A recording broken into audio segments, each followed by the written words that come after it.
Hello, today we're having Moroccan breakfast for dinner.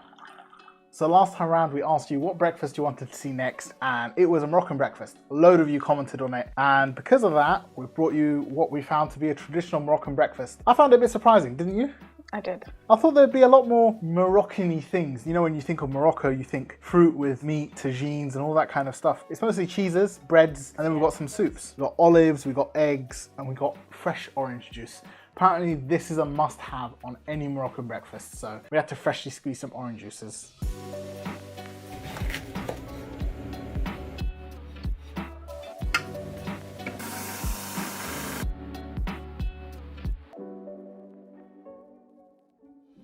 And then of course we've got Moroccan mint tea. So this is a proper Moroccan mint tea. Tea is from Morocco, but probably wasn't grown there. And mint, lovely, and sugar, delicious. So the tea comes in this box and it's got these instructions printed on and exactly how to brew a perfect Moroccan tea. So here's how you do it. So first thing you need is Moroccan green tea like the Sultan brand one, which I'll link in the description below.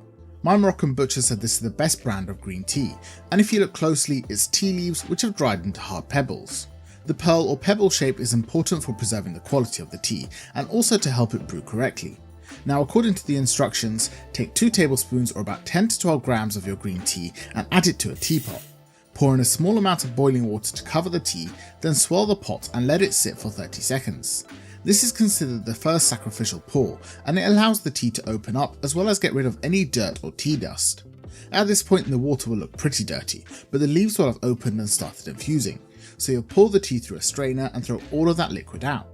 Once you've done that, you're free to add hot water into the teapot, and this amount of tea is good for about 500 milliliters of water. Finally, you'll add in a large amount of fresh mint, and this is the key ingredient to good Moroccan mint tea. All that's left to do is to let it steep for a couple of minutes, then strain it and pour it from up high. That pouring will introduce loads of foam, which will give the tea its characteristic minty aroma. So good. I brewed it perfectly. So what's our first dish then today, Salma? It's called balboula, which is basically a type of soup. To me, it seems more like a porridge. Yeah, it does. This has got more of a nutty flavour in it because the durum wheat has quite a lot of flavour. It might be a bit hard to find this ingredient. If you can find it, buy it because it's really nice. It's really different than porridge. And it doesn't have that gloopiness to it. Even when it thickens, it's more... I don't know how to describe it, it's more separated. To make this balboula, you'll need to get some chicha, which is also called barley semolina or barley couscous, and I'll link it down below because it's not a common ingredient. The one I'm using is whole wheat, and you can see that it's broken into smaller pieces larger than couscous but smaller than rice. First thing you need to do is wash 1 cup or 200 grams of the chicha in cold water so we can wash out the excess starch. Once you've washed it at least a couple of times, you can filter the barley out of the water and it should be pretty clean, with the grains even slightly expanded. Add the grain to a pot with plenty of room for them to grow, then pour in 500 milliliters of water and turn the heat up to high. Bring the pot to a boil, then you'll add in 1 tablespoon of olive oil and this will stop the grains from clumping together as they cook. Mix that in, then turn the heat down to medium and cover the pot with a lid. This will take from between 5 to 20 minutes to cook, so check it every 5 minutes. What you're looking for is for the grains to have expanded like this and absorbed most of the water. At this point you should add in 750 milliliters of milk and then cover the pot, mixing everything occasionally so it doesn't stick. Cook this for about 10 to 15 minutes, at which point the milk will have pretty much all been absorbed. Then you can finish the dish by adding in a 1/4 teaspoon of salt. At the end it should have a texture somewhere between porridge and a glass of milk, with a totally pleasant but neutral taste. There's both a sweet and savoury way of serving this, and so for both of them you'll start by drizzling some olive oil over the balboula. For the savoury version you'll then top it with some dried thyme, or you could cook it with the balboula if you don't want a sweet one. I also added on some flaky sea salt and then this one was ready to serve. The sweet one just needs a good drizzle of honey with the olive oil and you'd be surprised by how delicious it tastes. Cool, let's try it. So I've got savoury and so have you. Let's see how it tastes.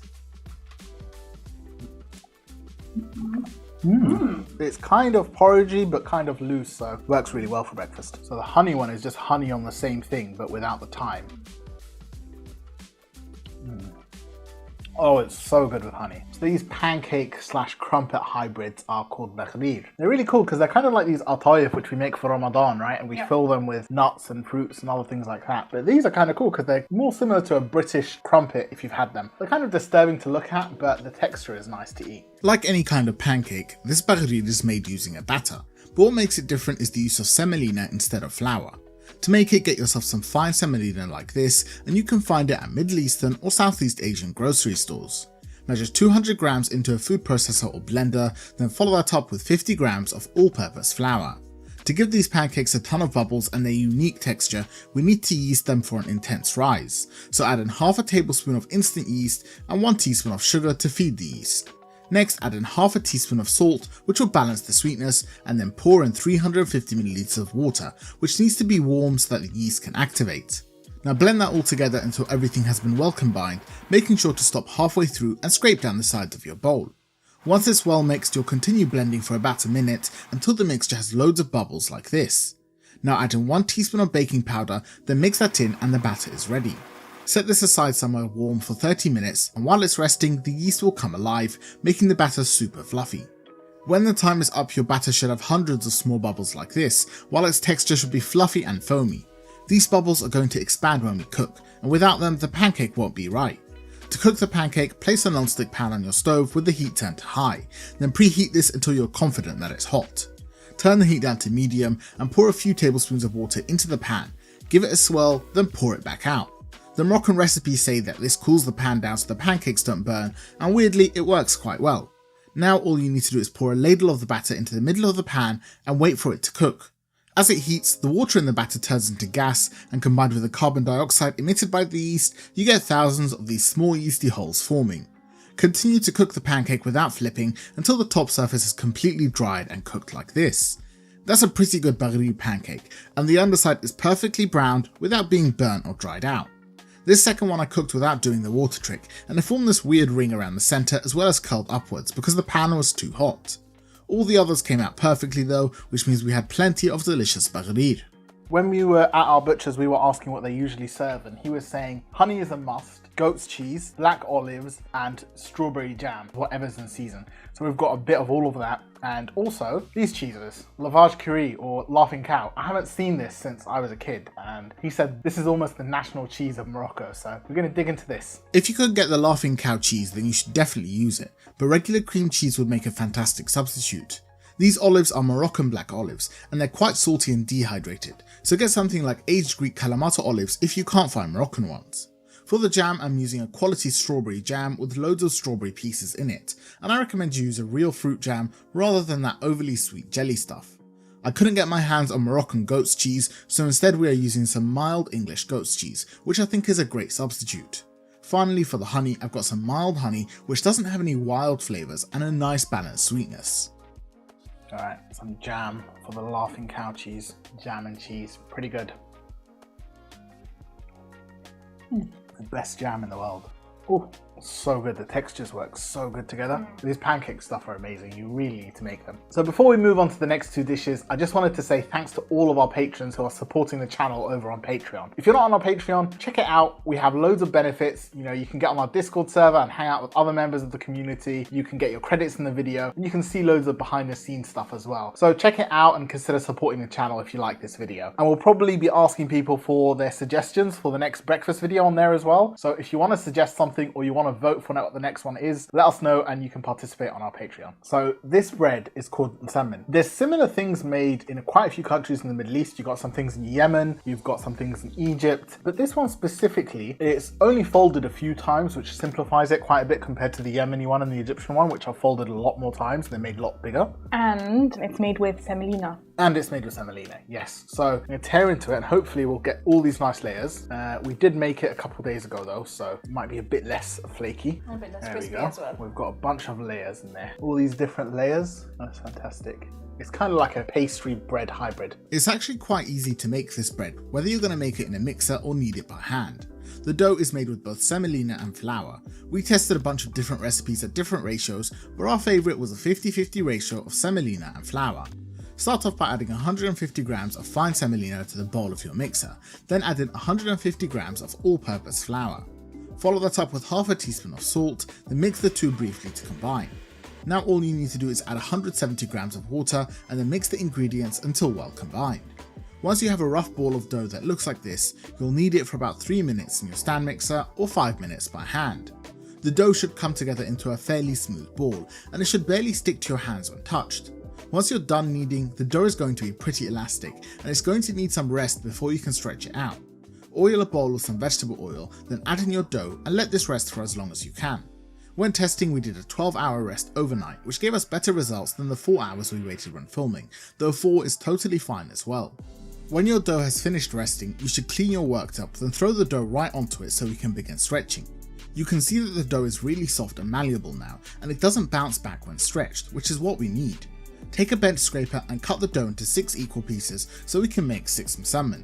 Before you do that though, you'll need to melt about 75 grams of butter and get some vegetable oil and semolina because we'll need it when we're shaping this. Start by placing a ball of dough onto your worktop and flattening it, then add some vegetable oil to the top and bottom of your dough. You should now use your hands to spread the dough out into a rectangular shape, but I kind of suck at this, so here's Salma showing how it's really done.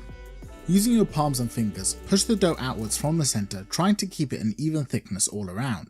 You want to stretch this into a rectangle, which measures about 15 by 25 centimeters. Once you've got a rectangle which is about 2 to 3 millimeters thick, you should start stretching the dough by lifting the edge and placing your hand under the dough while pulling backwards to stretch it. You don't want to stretch it too much to the point that the dough is see-through, but you should aim to roughly double the rectangle in size. With the dough stretched, you'll now need to apply some butter by dripping it all over the dough. Next, you'll take a few pinches of semolina and you'll sprinkle that on top of the dough, making sure you get pretty even coverage. Fold one edge of the dough a third of the way across the sheet, then apply the butter and semolina to the now exposed edge before folding the opposite side of the dough over the first one. That will give us 3 layers of pastry in a rectangle. Now repeat the butter and semolina on this side of the dough and then fold the top or bottom edge a third of the way, butter and semolina again, then fold it the final third, and we'll now have 9 layers of stacked pastry. You should be left with a pretty tidy square that looks like this, and just set it aside to rest while you do the next ball of dough. Your folded musamman should be left to rest for at least 15 to 20 minutes so the gluten can relax again, and then when that time is up we can do the final stretch. Place a prepared square of musamman onto your worktop, then using your palms press the dough downwards and out to stretch it to about double its size. Now you're ready to cook the bread, so place a pan on the stove over high heat and preheat it till it's about as hot as it will go. Place your musamman into the pan, and then what you should hope for is that it bubbles and puffs up to be shaped like a cushion. Once the bottom side has cooked for about a minute and crisped up, you should flip the bread over and cook on the second side for another minute. Cook this for 2 minutes more, flipping every minute, then the bread should be cooked through. Unfortunately, our stoves are pretty bad at providing constant heat, so we didn't get a proper puff, but we got some partial puffs on this one.